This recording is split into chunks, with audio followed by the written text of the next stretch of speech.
But just because you win awards doesn't mean you're award worthy. It means you won an award. So keep that in mind. Don't make a movie just because you want to win an award, whatnot. You want to make a movie that just speaks to people. Fatelink is making a living case study out of building an independent feature film. Day by day, see the hopes, dreams, fears, and step-by-step process it takes to make a movie. All right, the water of life. What does the water of life have to do with the concept of being an independent filmmaker? I'm going to show you how those two things are connected, but before I do that, I want to dive into two questions that I always ask myself before starting on any new movie. And those two questions are, number one, why am I doing it? Am I doing this to tell a great story? Am I doing it to get a leg up in the ladder of Hollywood? Am I doing this to make friends? Because I have some observation about human nature that I want to get on film? Am I doing this to try to get rich, to try to get famous, to try to be admired? Why am I doing this? And there's no right or wrong answer. And the second question I like to ask myself is, what are your values? The reason why that's so important is because if you don't know what your values are, then your cast, your crew, your team won't know either, and there'll be like this void on the set.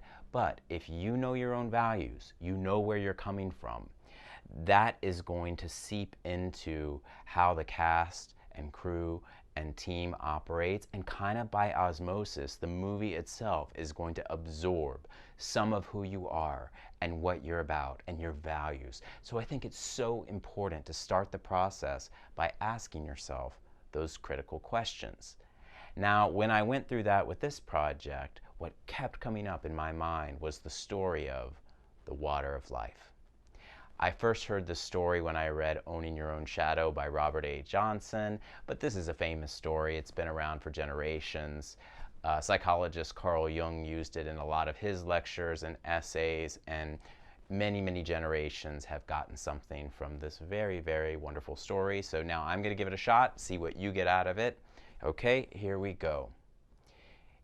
In an unimportant place where no one expects it, a few curious searchers find the water of life as it springs from the ground. Now, by water of life, I mean this is magic water. One sip of it makes you wiser, deeper, more human, all of it. Naturally, these curious searchers are amazed by the effects that this water has upon them, and word soon spreads all over the place that, hey, there's some magic water going on, and people start coming to this unimportant town to drink it. Now, pretty soon what happens is that somebody has the idea that, hey, this is really valuable stuff. We should start charging for it. And so they institute a charge of $1 a sip. And people are happy with that. And then people look around and they're like, it's kind of chintzy that it's just like water coming from the ground. I really think we should build this whole professional well and get a bucket going, and then we'll just add a bucket fee to the sip of water fee.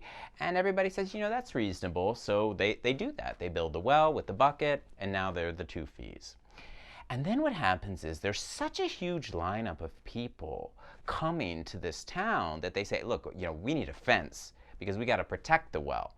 So then they build a fence. There's a fence fee to get across the fence, then a bucket fee, and then the sip of water fee.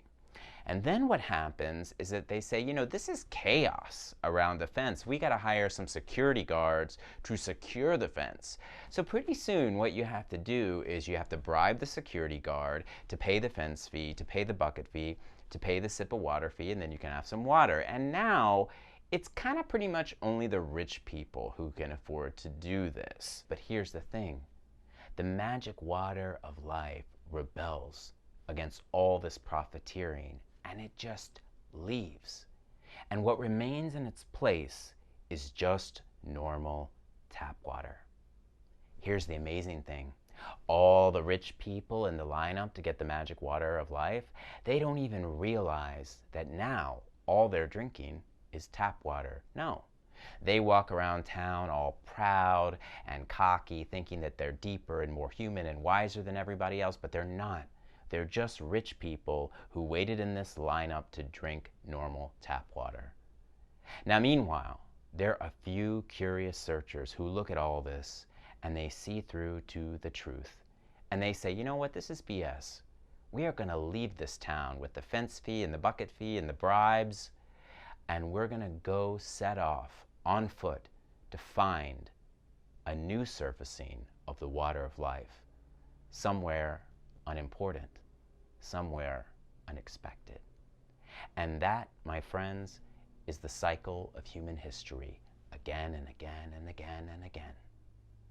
So what does that story have to do with me and being an independent filmmaker? Well, folks, there is a lot of normal tap water coming out of traditional Hollywood. And I don't want to wait in a lineup in an entrenched power system and go through this gatekeeper to maybe get through that gatekeeper to bribe this person to pay this fee to only have normal tap water movie to show for it at the end. No. What I tell my team, my cast, my crew, we're going to be like those few curious searchers who set out on foot ourselves to find a new surfacing of the magic water of life. And that's what's going to go into our movie. Because you know what? I really believe that as filmmakers, if you approach this process with sincerity and a searching heart and a searching ethos, that you can really find something that's meaningful for you and for other people, and you can put that into the movie, and it will be like that water of life, that it will have a good effect on people.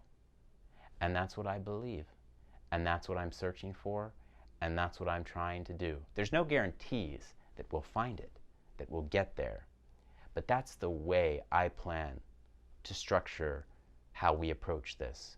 We're going to search for that water of life ourselves. The bucket fee, I couldn't remember the bucket fee. People started charging the bucket fee to go into the water, then the water became useless, and then you have to find your own lake and your own water of life. Isn't that basically the point of it?